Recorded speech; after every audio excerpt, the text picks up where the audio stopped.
Hello, hello. This is Christina Barr, and you're watching Black Tea News.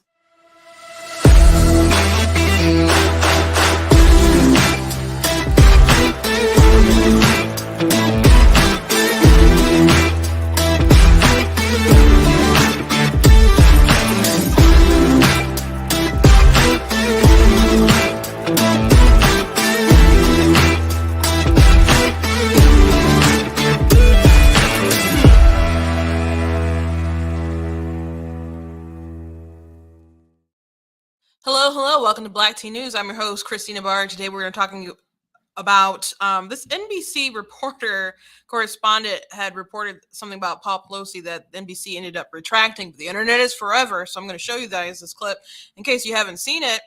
And so they said it didn't meet our journalistic standards and whatever, they took it down. So now they're actually suspending this correspondent, which is interesting because NBC and other folks have people are pointing out like there was so much Russia investigation propaganda that people are pushing along for the longest of time. And how many of those people have you seen like get reprimanded at all?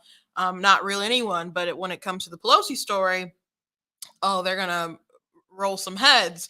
So I'm not saying this story was originally correct, but I don't think they particularly came out and said what about it. How did it get so wrongly reported anyway? When they decided to take it down, which just raised more eyebrows. On top of that, unfortunately, Kari Lake did not pull out the victory against Katie Hobbs, which people are questioning, obviously, because it took a week to count. And Katie Hobbs is Secretary of State. And it just isn't a good look at the very least. So I thought Kari Lake, she's great in front of a camera, beautiful woman. She was a queen. I've shared her stuff many times and said slay queen. But Arizona, at least the governor race, and they lost the Senate and Attorney General, I believe, too. But they did pick up some congressional seats. So people are pointing out that Kari Lake did underperform compared to the congressional seats. So some people are like, aha, that's evidence. And people are saying that's evidence both ways of things going wrong. Now, people are telling Kari Lake not to concede, but if anyone wants her to do a recount, recounts don't change that many votes. I've had to do at least 2 recounts, and they are annoying. They are annoying. It's very hard to find enough votes to change the outcome, and I think there's 20,000 difference right now. I don't foresee them being able to find that in a recount. So we'll be talking about that. Also, Trump is set to announce tonight, make a big announcement, make a big speech that he's saying is going to be so important, more important than any speech ever, I guess. And people are suspecting that he's going to run for president. That's going to be his announcement tonight. Some advisors have said that that's going to be what he's going to announce tonight. Some people have also said that he should wait. We will see what happens, and I guess we'll talk about that tomorrow. But very fascinating to do it so early. But before we jump into everything, I want to encourage you guys to go blacktnews.com, check out different content that we have on the website, different videos that we have. I did post an article this morning about the pro-life movement and how discouraged people are at the moment with the midterm election results in California and Prop 3 getting passed in Michigan. You guys know I talked about Prop 3 so much. And then also Montana. Oh my gosh, they voted for some terrible stuff in Montana. So unethical.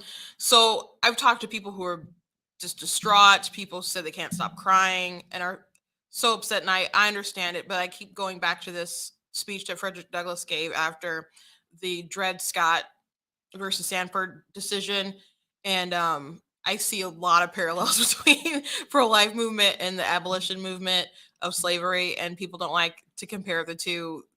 Come on, guys. It's just, they're so comparable. They're so comparable when you're willing to dehumanize someone to exercise privilege over them. So very similar things. But anyway, I took some portions of that speech and just compared it to today, and hopefully it uplifts people and gives them a more optimistic outlook on things going forward. So if you take a moment, go ahead and read that. It's on blacktnews.com. I've posted it in my social media, so go ahead and check that out. Also, yesterday, last night, I had posted that someone was upset and had reported a video I had done of Gretchen Whitmer, and it was just a video of a tweet that I had posted because someone was like had a picture. They were with it was a selfie with Whitmer, and they're like, just remember that we're safe. We got to save abortion, and she's the only one standing in the way. Which Gretchen Whitmer has said that herself. So I retweeted him like, just a reminder.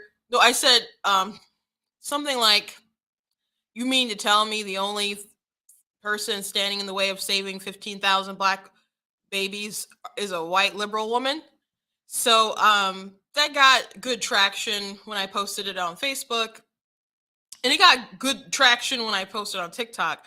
But man, it triggered somebody yesterday, so that got reported. And then I did a video talking about like, it doesn't matter if you report something; it's the truth anyhow.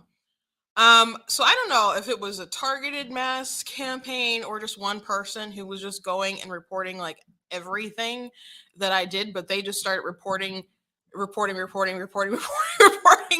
my videos that hadn't had any sort of violations, to the point where my backup account, where I post mostly nowadays on the True Black Tea, was suspended. And then they went over to my other account and did the same thing until that one was suspended. So I had to appeal. I just started appealing the videos in mass, which TikTok, most of them anyway, was like, oh, we restored it. We restored it. So late last night, my accounts came back on, but I'm just like, it's so crazy that, well, one, it's crazy that TikTok allows that to happen, allows people to be attacked in that kind of way.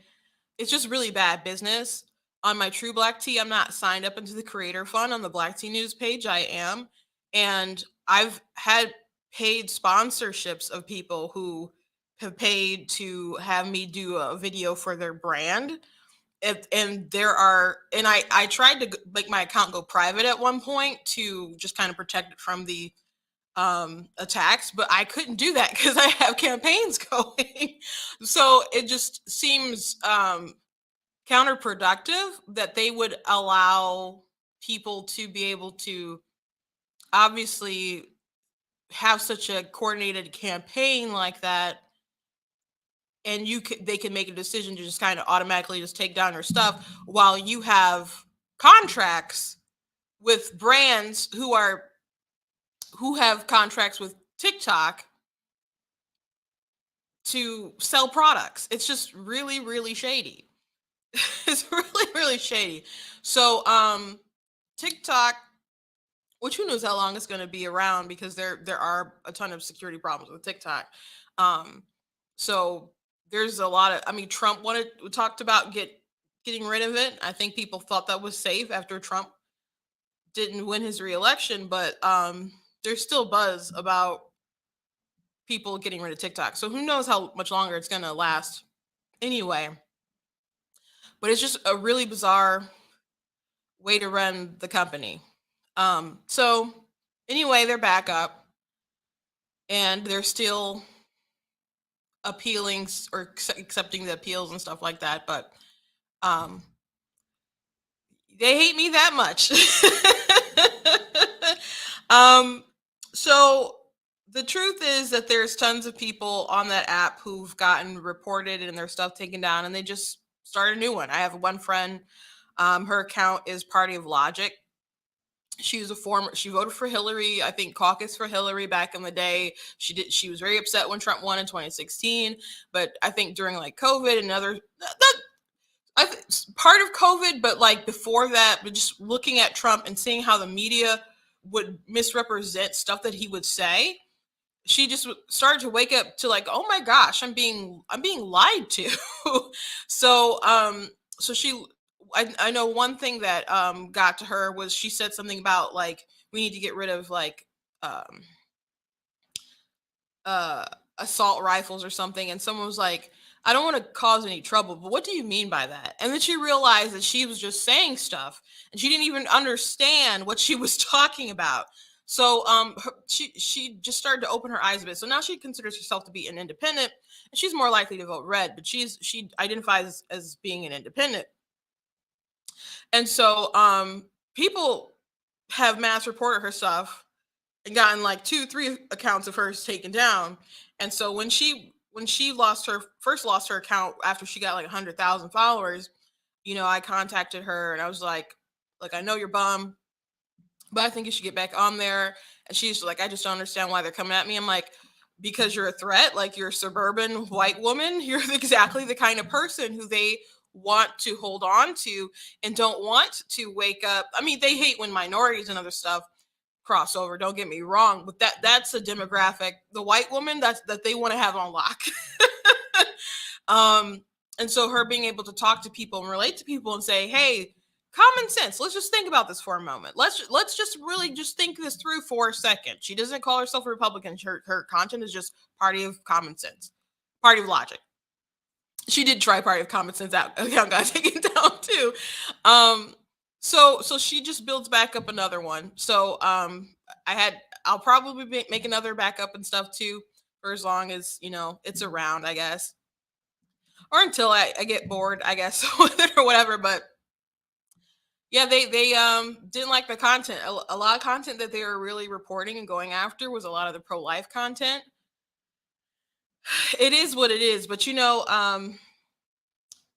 as I wrote in my article that I posted today, there's a reason why so many people talk about the abortion issue, and it's a right to privacy. It's a private matter. They say it's just a woman, her choice, her body, her choice, even though they don't believe that because they want everybody to pay for it. They want you involved, and they want you to celebrate it. They want you to, to be on board with it. It's not like just a done in darkness thing, because that also insinuates there's a bit of shame to it. They don't want there to be any sort of negative or evil connotation toward it. They've moved toward the space to abortion is an act of love, which people have literally said on the floor of Congress. So that's where they're at. So even on TikTok, I noticed if you do a pro life video or something, there's a little screen at the like a ticker tape thing at the bottom, Chiron or whatever, that says like find out facts about abortion, and you click on it. It goes to N I NHI or NIH or something like that, and has abortion facts, but it doesn't go into really deep stuff that could. It just really just defines it as ending a pregnancy, and I'm just like, birth is ending a pregnancy. Like, what is that? Like, you're just leaving out a lot of like important content. So there I see a turn where the goal is going to really be to shut down any information that could persuade anyone to not have an abortion. It's not that just they want they want women to have the choice and not be berated for making the choice. They don't want you to they don't want them to have a choice. They want them to choose abortion. And I know that sounds harsh or whatever, but that's what the route that they're going. That's why they don't want pregnancy crisis centers to exist. That's why Keith Ellison like issued a consumer alert report about it. Elizabeth Warren said they're going after them, and she's mad because they outnumber abortion clinics 3 to 1. Gretchen Whitmer vetoed money that was supposed to be toward them. The DOJ is more like they'll go after people who peacefully protest on like sidewalks or something, who are pro-life. But when like these pregnancy crisis centers or Catholic churches get vandalized, some of them burned, you're not seeing them really make an effort on that front. So they're really going to move toward, I think, saying just normal stuff that's factual and biological and embryology, that a lot of that stuff is just, they're going to set it up to be misinformation, and they may start to target that stuff and even take it down in a way that they were doing with COVID. I'm concerned that's the route that people are going to start going. So we got to get the jump on it and keep fighting back, because As long as they can continue doing what they do in darkness and ignorance, they can continue winning. There's so many people Prop 3 didn't know what it was. If you and you could ask yourself, how could they vote for something like that? Go read what was on the ballot versus what it actually, like, the whole thing says. I knew, and I told people. I said, if we don't get the information to people before they get to the ballot box, they're going to vote for it. They're going to vote for it. Because people read, like, up to fetal viability, whatever. They don't understand how late that is. And a lot of people aren't that deep with embryology and stuff. And a lot of people are just convinced that women wouldn't really do it that late unless it's an emergency, which is unfortunately not true. But there was a ton of stuff that they didn't even get to read. And very broad, very vague, very open-ended. They just don't understand what they did. And I knew that if we did not get the word out earlier, before, like, everyone had to make up their mind that they were a no vote and have before they got there and looked at their ballot. So the pro-life movement, the churches did historic as far as their efforts and their turnout, and we put up a valiant effort. But man, we are in a blue state, and there was a lot of misinformation out there.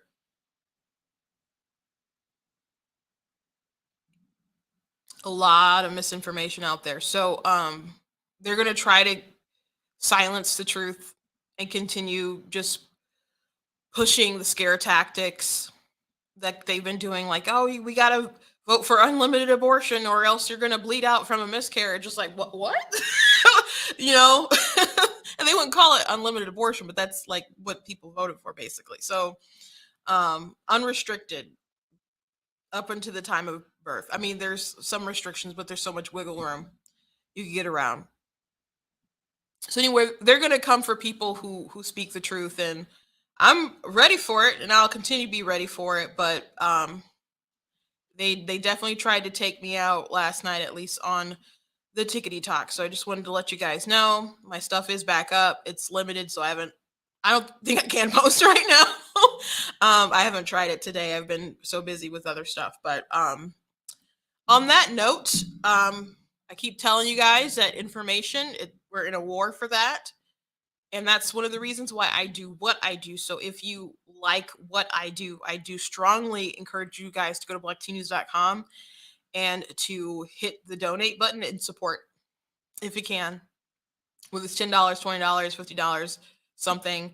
I appreciate everyone who has done that. I appreciate people who can do it again, or people who can do that for the first time. Otherwise, I thank you guys for liking, for sharing, subscribing, for tagging other people to watch, for sharing the broadcast, etc. When I pop up different videos, all that really does help. It helps to grow the page, and it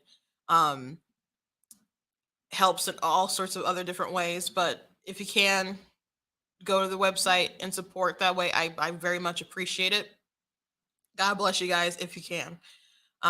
As we continue to grow this platform. Sometimes people ask, like, hey, Christine, you can run for something? I have actually run for office before, but there's nowhere in my future.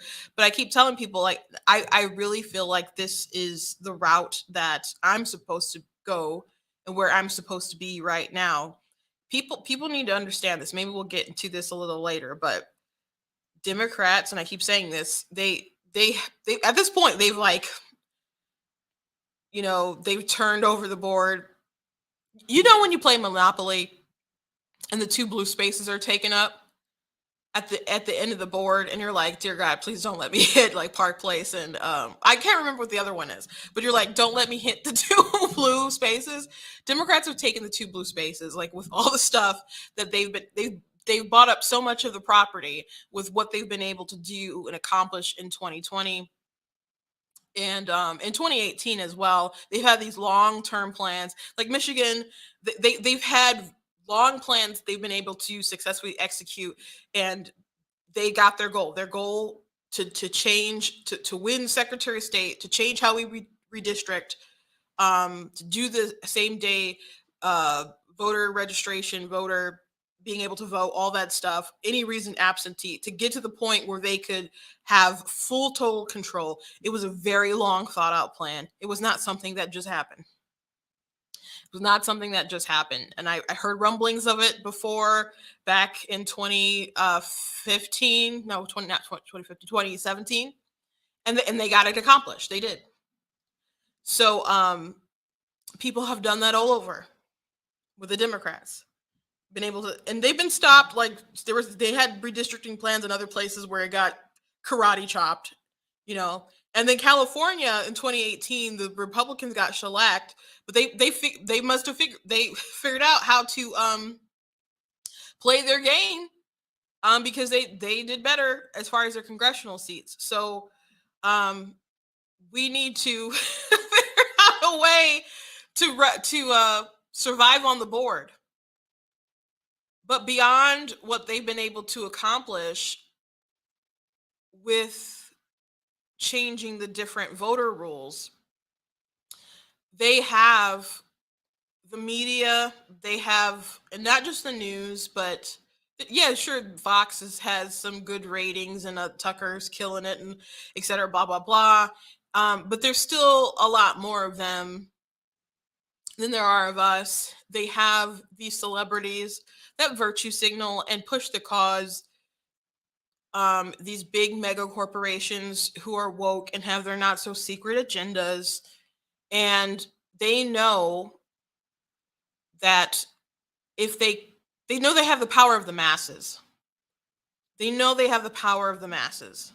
So in Michigan, it is a blue state. For the longest time, Republicans have known, at least insider Republicans have known, if turnout is normally high, then it's normally a bad day for Republicans, because it is just a blue state. And there's so many of the votes that are centered in Wayne County, but now there's other areas that are blue that weren't blue before. And so there's just a lot more to work through. But we can't live like that. Like praying for rain on election day, hoping that it's too cold to go out and vote or something, and then maybe you'll win back the House and the governors, and maybe you can be able to repeal all that stuff. It's just a long shot at this point. We have to figure out how to play their game, but you also need to actually persuade and inform people and break through some of the media. So that's one of the reasons why I do what I do, and I hope that it encourages people to go out and talk to their neighbors and talk to their friends, and not be that person who's too scared to voice their political opinions, like 60-something% of Americans are.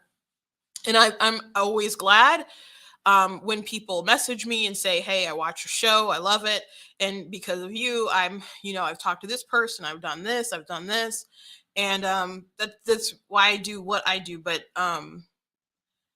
it's really important to break into that space, and not just in media and informing people, also like with content. I'm really grateful for folks like Eric July, who shot his shot with his comic book I saw him, and man, he got pulled out like $3 million on his launch, which is really impressive. And I did get the book myself. I wanted to support. So I'm sure some people are like, oh, it's not even real. And then he, of course, had a book. They're like, oh, like that doesn't mean there'll be a second one. I'm like, he made like $3 million. Why wouldn't he make a second comic book? That doesn't make any sense to me. Like, of course he'd write a second comic book and get another couple $1 million. So if he can, get the same kind of support, we'll see. But there's people who know that we need to build like a parallel economy, and start to compete. I think there's a lot of people out there who are looking for some more wholesome, non-woke content as well. Beyond doing black tea, I am also a content creator. I do write books and other stuff like that. We're super kid.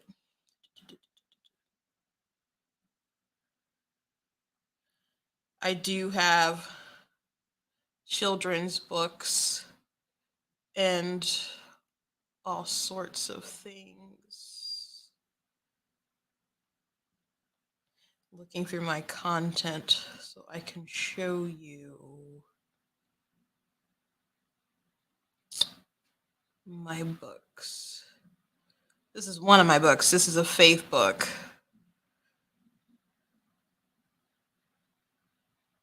But I mostly write fiction. Here we go. Super Kid. Super Kid 2. It's not political, but if you like, it's got a lot of really good conservative, sort of wholesome values, and I've been told by children that it's epic. So I'm taking their word for it. So go ahead and check out my kind of stuff. If you go to blacktnews.com, hit merchandise, there's a banner that'll take you to my book website. So we need to continue building and building, and we need to continue being persuasive, and we need to talk to people. I mentioned in the article that I dropped that one of the reasons why Uncle Tom's Cabin is such a great historical achievement, which is interesting because people say Uncle Tom like a racial slur, but Uncle Tom's Cabin really opened up people's eyes to the plight of the slave. And even in the North, people had just kind of like, just uh, passed it along, or weren't thinking about it too much. But because of that book, it opened people's eyes to it, and they also adapted it into stage plays so people could see and get a little more of the glimpse of how like terrible it was, and it started to change people's hearts and minds, um, and break up that fallow ground that they had within themselves, and it planted within them the determination to see the end of slavery. So we need to be able to be effective beyond people saying, hey, we're going to fire 87,000 IRS agents. We need to be more than just the party of low taxes. We need to be competitive and really preach moral change. And I said the other day, if we give up morality or these moral issues, we're not going to be able to be more competitive with Democrats. We're just going to create more Democrats. We're just going to create more Democrats. If there's not a difference, people will just stick to the devil they know anyway. You have to be able to convince people that your way makes sense. And it should make sense, because why are you doing it if it doesn't? Why are you doing it if it doesn't? So Republicans really have to make the case. Conservatives really have to make the case, and it can't be made like a couple months before election day. At that point in time, when it's election time, you elect people who are going to represent the people and where they're at, and lead them. And you give who has a mandate from the people. And if the electorate is moderate, I don't really want to vote for a moderate, but if that's the only person that's going to win, it is what it is. I don't want that to be the case, though. I want strong conservatives to lead, but they're not going to get elected if we don't do our part from today till November 2024. So again, I do what I do because I believe it's important and we can make the change. It's not something that I can do alone. And I know this is like the longest intro ever. I didn't mean to go into all these different directions. But before I move on, I do want to say that I've been talking about a book that I've been working on for a while. Originally, I was hoping I would get it out before the election, but it was just not going to happen. So, my youngest sister, she's very talented artist. Her name's Tina Barr. She has a website, Tina's Text Portraits. She does these little teeny tiny paintings that are amazing. She can also obviously make bigger paintings, but she also does these, it's called text portraits because she can draw a picture of you or whatever, just using a phrase or a name, etc. And so that's what she's kind of known for. And then she got into the mini paintings as well. But I asked her, I had this image for this book, because at first my my sister who's right above me, she's like, you could just have the title. The title of the book is, Of Course God is Blatantly Against Abortion. And my older sister, right, the one who's above me, she's just like, I think the title's so good, you could just like basically just have the title. You don't really need much. And then I started thinking about it. I'm just like, I had this idea of like, the painting of the creation of Adam, where God is reaching out to Adam. And so I knew that if I tried to make that, I'm not incapable of making that. I haven't painted something like that in a long time. And I could have probably done it myself on the computer with time I didn't have, because I just haven't done something like that in a long while, and I didn't have time for all those tutorials and other stuff like that. But my sister is very talented, and um I knew she could do it.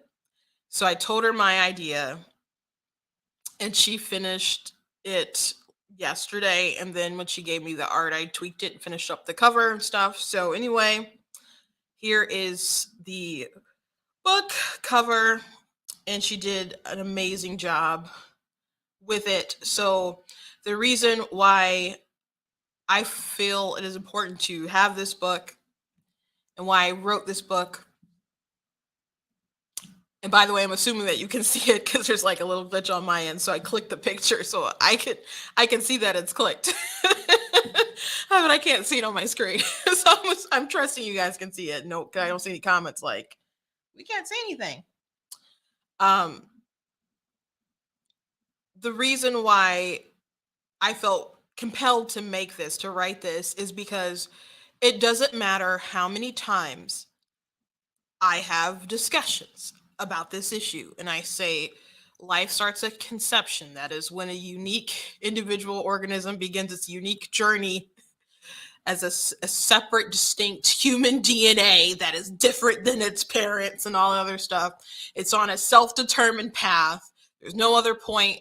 Like Christopher Hitchens said, that feminists have a contempt for science. He's an atheist, by the way. They have a contempt for science because they won't accept that life begins at conception when there's no other point where it can begin. So it doesn't matter. And you can talk about philosophy and all kinds. It doesn't matter. Someone will always say, keep your religion out of my uterus. And they'll go that route. And then someone will say, well, life starts at first breath. And I'm like, no, where does it say that? And like, the Bible. I'm like, where does it say that? And they'll say Genesis. I'm like, where does it say that? Genesis 2. And after they Google 2 and 7, I'm like, it doesn't say that. It literally doesn't say that. And so when you break that down, and they're like, Numbers 5, and you break that down, and you break down something else, and eventually they'll just say, I don't care about your googly spaghetti flying monster in the sky, et cetera, et cetera, et cetera. So I did write an article on Black Teen News. Of course, the Bible is blatantly against abortion. I've done like podcasts about it.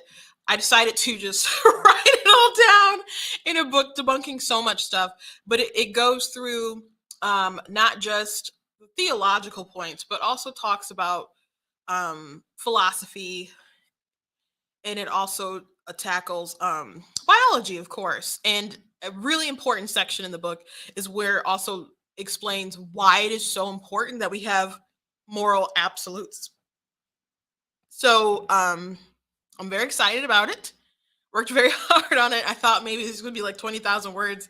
Ended up being like 80,000, like a normal sized book that I normally write. So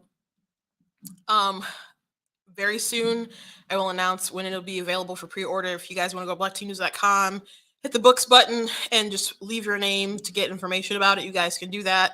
Or otherwise I'll keep, alerting you so you'll know when it actually is available to go on sale. I'll also be doing an audiobook as well. So very excited about it. But very, very excited about the artwork as well. So please check out Tina's text portraits. If you go on Facebook, I did at her page. Please check out her website and visit her store, and you guys can get something custom done, or you guys can get something, already printed up. She has prints of stuff that she's already done, and she has, plenty of little paintings you guys can buy, or bigger ones. She's great. And and also on, I I think it's the 30th. Maybe it's the 30th. At OU has like a fair, book art Christmas fair. Um, we will be there together. So if you guys want to pick up any books for me, get something signed, I'll be there. And I'm talking about Oakland University in Michigan. I don't know where everyone's watching, but that's what I'm talking about. It's in um is it technically Auburn Hills or is it Rochester Hills? It's in the Auburn Hills area. Um, go ahead and look up when that is. It is this month, end of this month, but we'll be together. So there'll be plenty of stuff that she has. You guys can check out if you're in the area, and I'll be there as well. If you guys want to check out any of my books that I'll have, I won't have this one available yet, but all my other books will be available, like Super Kids and The Queen, The Empress, Color of God's Eyes, Slayer Fear.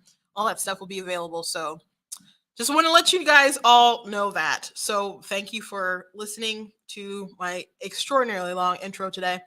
Let's get to the news. By the way, I said I would make this meme. I did share it on Facebook already and Twitter. But white libs and Michigan. That's just how I feel. We're just being run by these white libs who are so extreme. This picture, by the way, was a white liberal attacking a Lee Zeldin supporter. Which, by the way, there is some talk about the Republican leadership. There's a good chance that everything is going to stay the same. I'm just gonna be honest with you. McCarthy doesn't have many rivals. I don't think that could take him out. So he's probably going to be the majority leader. McConnell is probably going. I don't know if they will or won't delay. I don't even know if they'll probably delay, but the vote. But I don't foresee him not being the leader there as well. At the RNC, full disclosure, I know Ronna McDaniel fairly well. There's people making calls or rounds for her. There's rumors that she already has enough votes to remain chair. People are excited about Lee Zeldin. I don't know if he is actually running, but people are talking about him running, and people like the idea of him running. I don't know. I don't know how that'll pan out. It is very likely that everything will stay the same, though, on that front.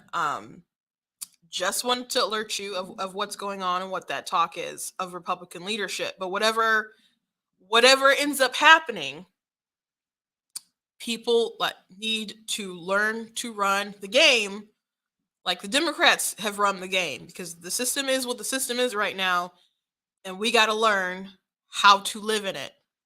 Like we had for the Congress, we had like the popular vote. It still didn't matter. So we got to figure out how to play their game.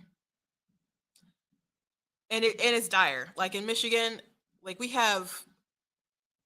are in the situation where we're going to have a lame duck, crazy attorney general, lame duck, power hungry secretary of state, a lame duck, tyrannical governor, and they're not going to have any checks or balances in the House or the Senate because they have control of them as well. And we have a left-leaning court. It's just three-headed hydra from hell who's just going to be a force. So we got to get it together in order to at least stop some of these folks in a couple of years to take back our state, at least in like House and the Senate, and try to do. And we're gonna have congressional runs and all the other kind of stuff. Got to take another crack at it. So we'll see what we can do.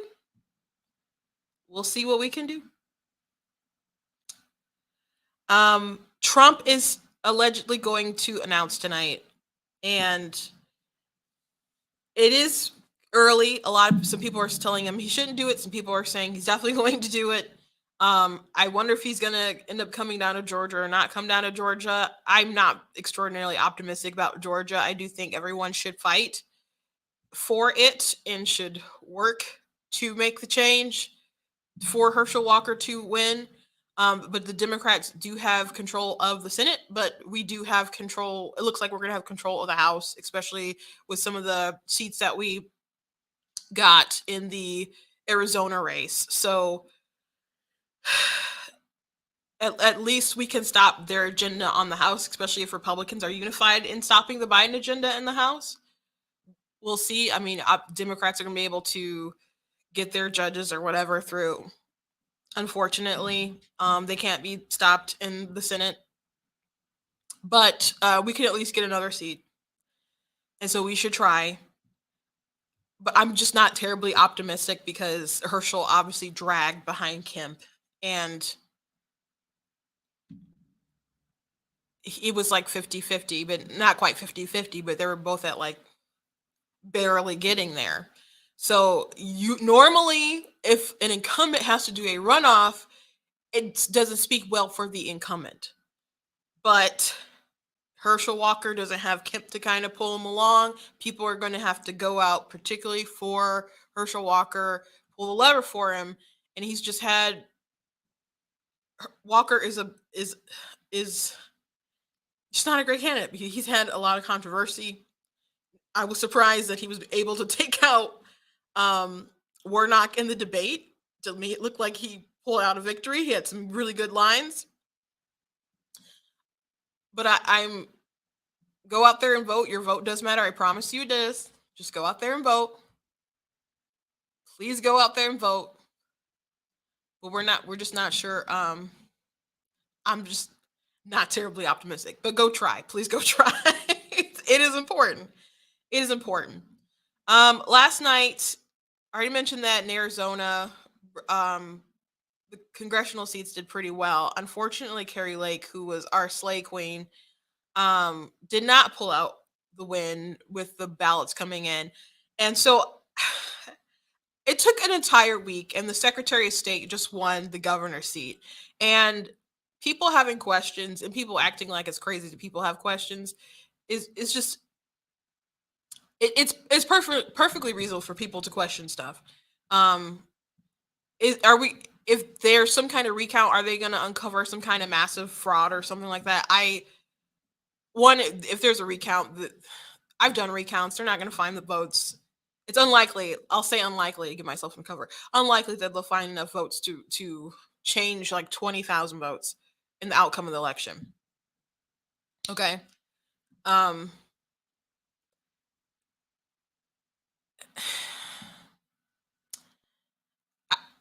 In 2020, I know people on the ground in Arizona who the RNC Trump team and stuff let people know that everything was going to basically come down to this one county for the election. So people pretending like it's not conceivable for Republicans to lose when everything is so tight with Arizona, it's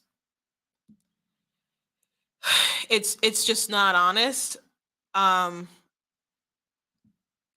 thought Kari Lake, she was, at least from where I am as an outside observer, seemed kind of amazing, especially how she handled the media.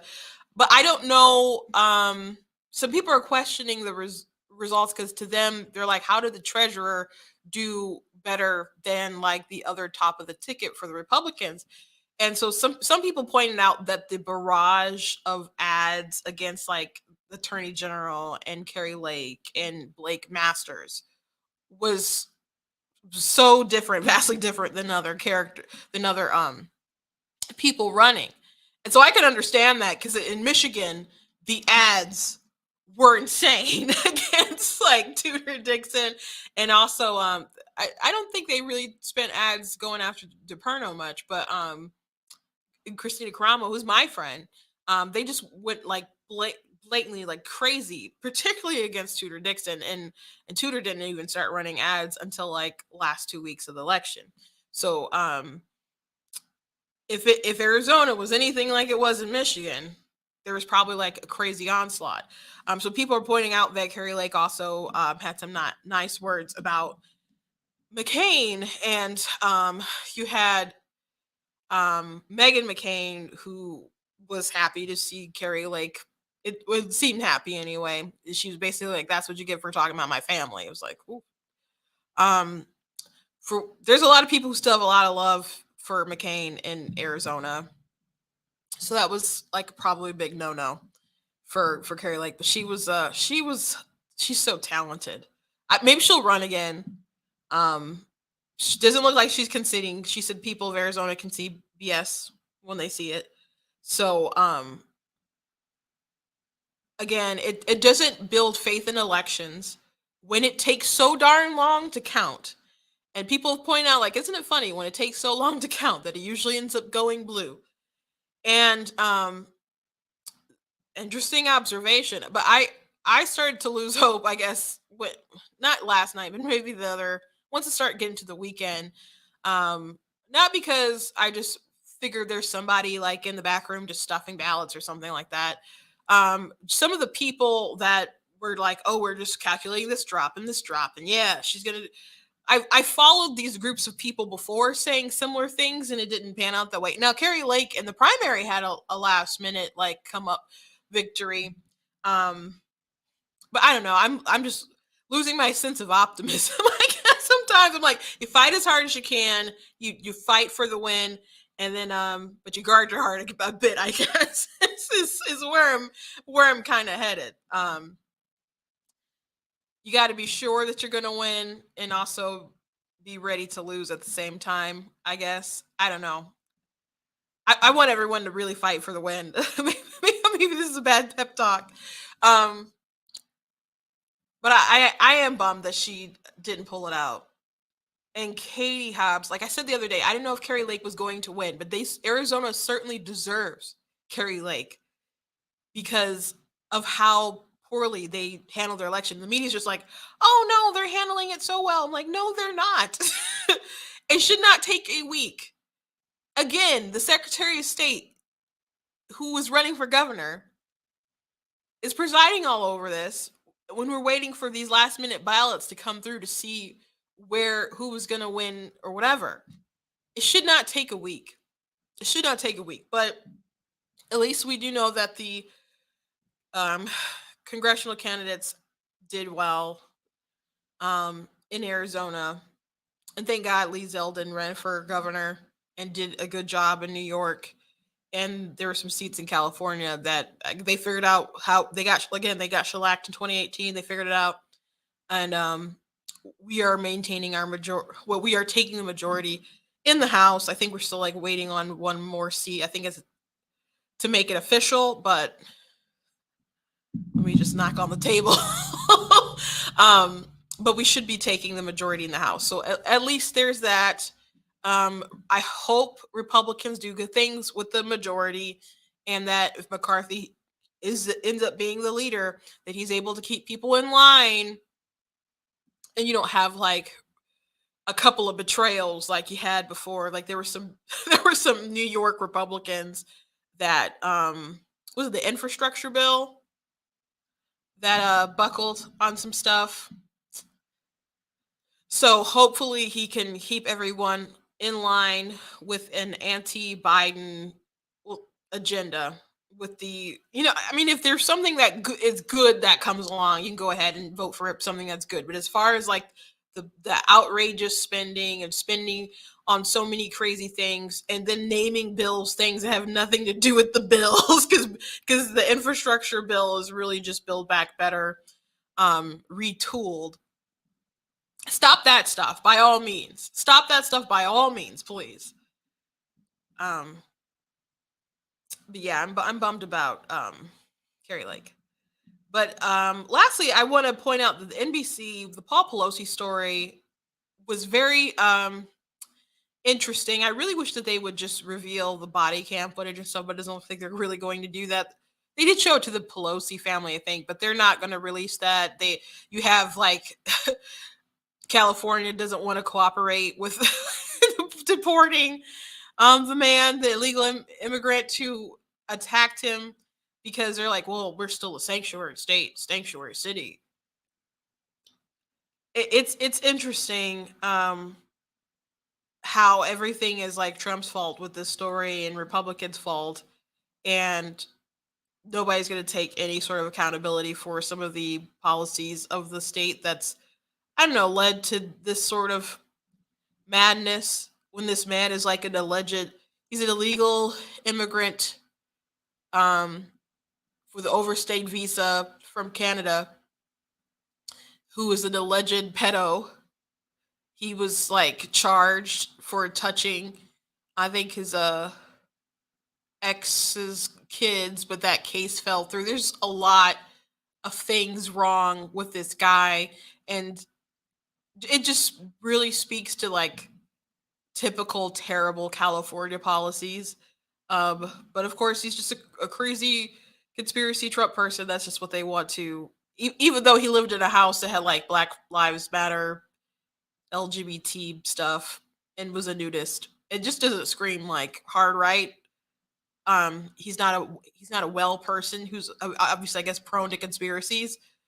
But pinning this all on the ride was just ridiculous. But anyway, all these conspiracy theories started floating around, and not out of thin air. There was just all these weird reports that people were just like, why are they in their underwear? And why did he tell them where's the third person? Now, apparently there wasn't a third person or something like that. I don't know. The stories kept changing. But anyway, NBC aired a report that they ended up retracting. So I'm going to go ahead and play the report.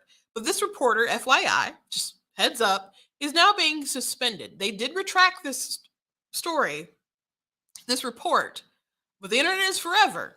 And I think more people were probably talking about the report after they claimed that it was retracted. Because I didn't know. That was how I learned about this report. Is when they retracted it. And now this reporter is now being suspended. Craig, good morning. When officers arrived here at the Pelosi home exactly a week ago today, they initially didn't have any idea exactly what was going on. They knew they had a high priority call on their hand. What was unclear, what was happening inside the property just behind me.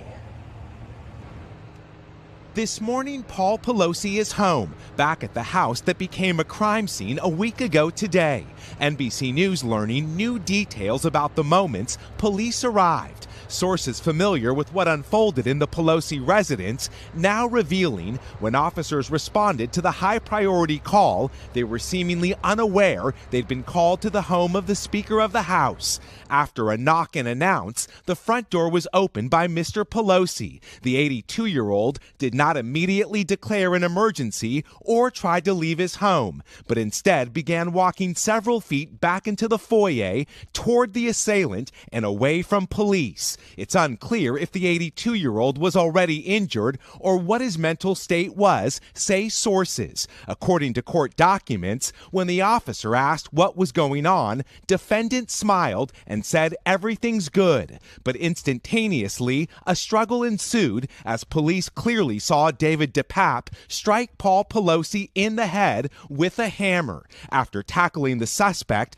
officers rushed to Mr. Pelosi, who was lying in a pool of blood. What we do know is he brutally attacked Mr. Pelosi and attempted to kill him. After spending several days in the ICU, Pelosi, who is recovering from a fractured skull and serious injuries to his arm and hand, is now home, where Capitol Police remain on alert. Investigators have previously said Pelosi did not know DePape when the 42-year-old broke into his home. Why Pelosi didn't try to flee or tell responding officers he was in distress is unclear. Fear takes over. Fear freezes people. This morning, the 82-year-old lucky to be alive after an intruder nearly killed him in his own home. Law enforcement officials tell us the bottom line here is this was a terrifying situation. We still don't know exactly what unfolded between Mr. Pelosi home exactly a week ago today. They initially so that report was retracted and said it didn't meet the journalistic integrity standards or whatever. And this journalist has been suspended. NBC Today show correspondent Miguel Aguirre has been suspended while an internal investigation is conducted after broadcaster was forced to retract its reporting that only served to fan conspiracy theories about the attack of Paul Pelosi, the Daily Beast reported, which, by the way, again, I said this at the top of the hour. These news organizations and people should be like, stuff should be retracted and corrected if there's wrong stories and stuff. But it's just amazing that people didn't have this kind of energy toward like Russia Gate stuff. I mean, people gave themselves Pulitzer Prize for just information that's like blatantly false, that was untrue. So I just find that fascinating. So the correspondent 45 who worked at NBC since 2009 compiled a report that suggested Nancy Pelosi's husband was not in any danger when police arrived at the couple's San Francisco home.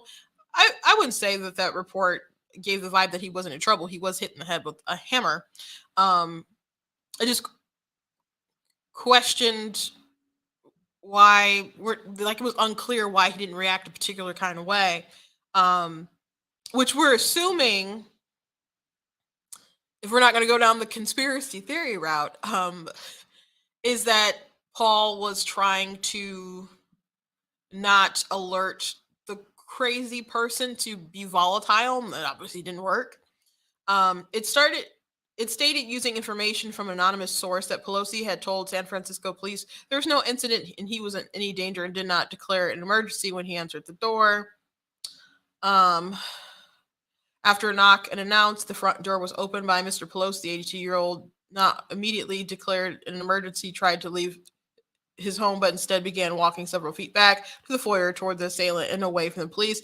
It's unclear if the 82-year-old was already injured or what his mental state was, say sources. That is a little weird, though, but because the police are right there, why wouldn't you run toward them? And I don't know. The report, people do react all kinds of different ways. The report, which aired November 4th, was later found to be inaccurate as it completely contradicted claims made by both prosecutors and police. The police narrative of the incident told how Pelosi was struggling with the intruder, David DePape. When they arrived at his home, Pelosi was left with a cracked skull. Hours later, NBC removed the video report from their website, stating it did not meet NBC News reporting standards. Nevertheless, following the report's airing, prominent right-wing media personalities, including Fox News' Tucker Carlson, raised speculation and pushed false conspiracy theories about the assault, suggesting the retraction was proof of a cover-up. We don't comment on personal matters, NBC News spokesperson called Stephen Lobaton told the Daily Beast when asked about the suspension. Last week, a federal grand jury indicted David DePape, 42, on charges of assault and attempted kidnapping in connection with the break-in at Pelosi residence on October 28th. Speculation has mounted in recent weeks about the attack, as many questions went unanswered, but the recent indictment proves fresh information about the fateful night and DePape's apparent motivations. He was said to have woken Paul Pelosi up early that morning and allegedly told police how he wanted to restrain the man so he could take a nap while he waited for the speaker to return home. But just moments after cops arrived on the scene, the indictment says DePape struck Pelosi in the head with a hammer, swinging at it full force. The entire incident was recorded on police body camera footage. According to the indictment, DePape was arrested that night and is being held without bail at the San Francisco County Jail. Yeah.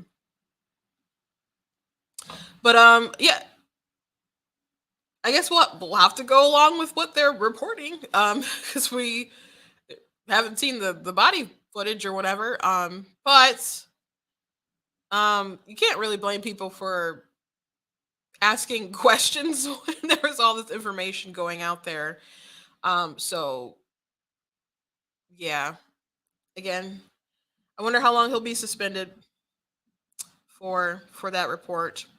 I just thought it was interesting and I wanted to talk about it.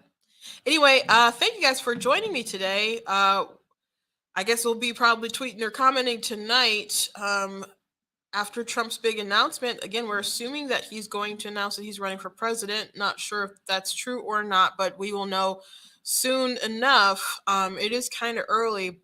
I'll say this, and I'm not the first to say it because I was listening to Ben Shapiro earlier, and he basically said this, and I concur that Trump, I thought he was a good president, and he did things that I agreed with. It was always a smooth ride. I mean, everybody who loves him can at least admit that there was bumpy stuff.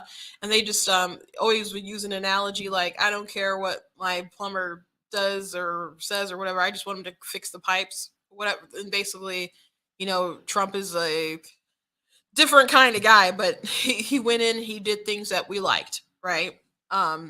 So there are things that we suspect, like he'll go in and he'll do similar good jobs to what he did before, and we appreciate the job that he did, and that he took so many slings and arrows to do the work and risk so much to do the work. But I think something else going in to the 2024 election is that he's gonna have to show that he can also lead. And so if he spends a lot of time continuing to attack Republicans, like DeSantis or Winsome Sears, who did say something about him first, so that I think that was a counter, but he came for Youngkin with the most bizarre comment. He had such a bizarre comment about Youngkin. Then that's gonna just look bad on him. So if he can dial that back, and lead well, then he'll have a good shot at getting that nomination that he wants. If he decides to just be divisive and stuff, I think it's going to be a lot more competitive. I don't expect anyone else to jump in super soon either, but we'll see what happens. We will see what happens tonight. Anyway, thank you guys for joining me today and watching. I do want to thank Brian Mission Pack. I'm in their studio. If I said something today that triggered you, nobody cares. They just like to uplift conservative voices, and I appreciate being able to use the space. Please go to blacktnews.com, check out different content that I have. Please go share my article. Please look at different videos that I have and share that content as well. Check out different t-shirts and hoodies and stuff, especially hoodies. It's getting cold. It's snowing here in Michigan, and it's like super wet snow, so it's kind of like rainish. I think it's sticking a little bit. I'm looking out the parking lot. Yeah, it's that time. So go ahead and check out different material that we have on the website you guys can get. Please be on the lookout for when I release my new book will be coming out very soon. I'll let you guys know when we do pre-order and all that good stuff. So be very excited. And I, again, shout out to my baby sister, Tina Barr. Please check out Tina's Text Portia. She does fantastic work. She's extraordinarily talented. Very pleased about how this cover came out. And I'm sure there'll be lots of tea tomorrow if Trump does indeed announce. So I will see you guys tomorrow. God bless.